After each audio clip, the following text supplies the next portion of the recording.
Utah Jazz and the Toronto Raptors.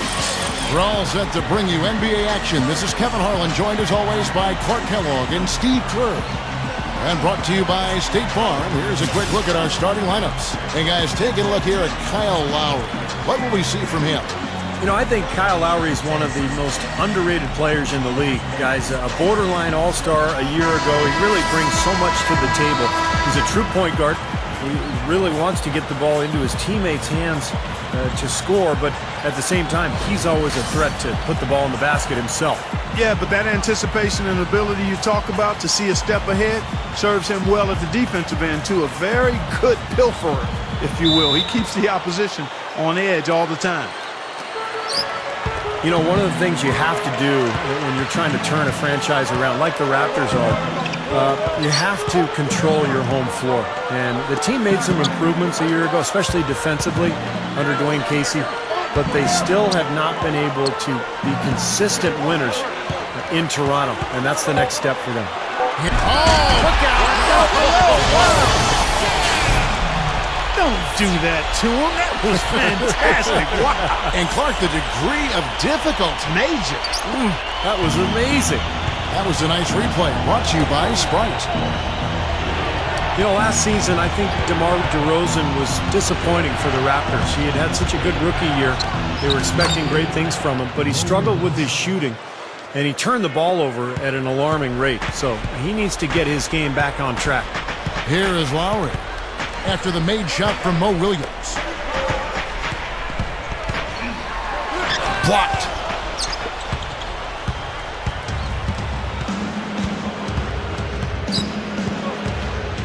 He dishes it to Hayward. Shoots over DeRozan. And he was fouled on the way up. 2 free throws now for him.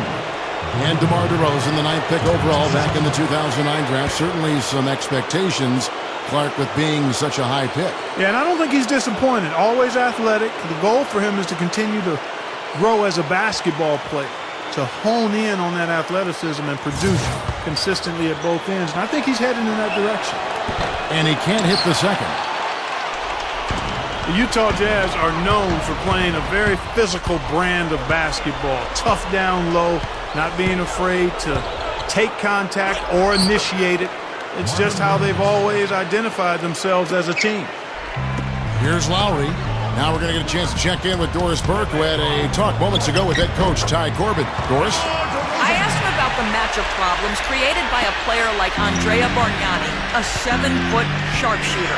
He said he can give us problems, no doubt. It's tough to really bother that shot, and he can also put it on the deck and drive. We've got to just get into his body, try to make him a facilitator rather than a scorer. Kevin will see if they're successful.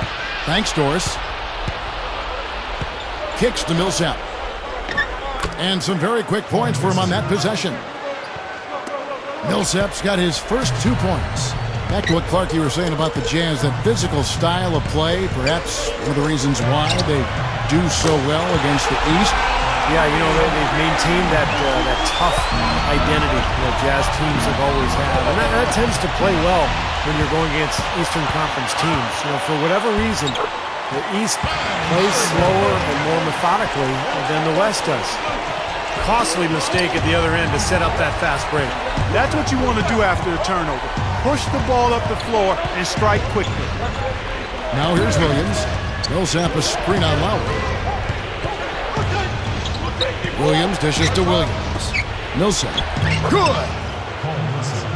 Millsap's got his second basket. There's Tyrone Corbin in his 2nd season as head coach of the Jazz. Before that, he'd spent 7 years as an assistant coach in Utah. Great positioning on the putback. Everything is working for him right now. He's been a huge factor in the quarter. The Jazz have gotten only 1 of their first 6 shots to fall today. Timeout is called, first of the game for the Jazz. Going back to Tyrone Corbin, 16-year journeyman career as a player in the NBA. Played for 10 teams in all, the Utah Jazz among them. Yeah, 3 years in Utah. He was always known as kind of a grinder. You know, every coach loved him because he played so hard. And, you know, those qualities, I think, translate well to the coaching ranks. Corbin knows how hard it is to compete in the NBA, and he knows how hard it is to win. And so he's trying to put his guys in the best position to have success, and I think they really respect him for that. It's going to be a goaltending call here, so they'll count the bucket. He thought he had that one clean, but the ref saw it differently. They'll count the basket. For the Jazz, Bargnani comes in for Ed Davis. And Landry Fields subbed in for DeMar DeRozan. That's good. And the Raptors with some changes. Ross is checked in for Johnson. And it's Lowry in for Jose Calderon. The Jazz have gone 1 for 2 on the night so far from the line. Well, this is a club that shot 75% as a team from the free throw line last season.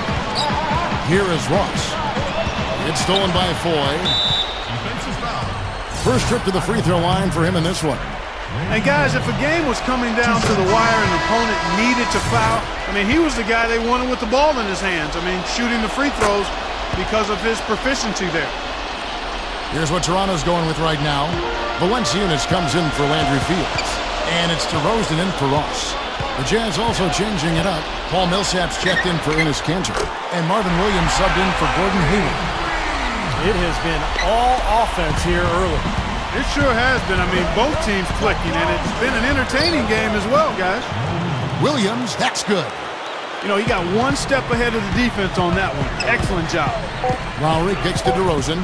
With 2 seconds left, the shot's good on the assist by Lowry. DeRozan's got 8 points. He is always so in control, guys. Even when he's going hard to the hoop, very skilled finish. And that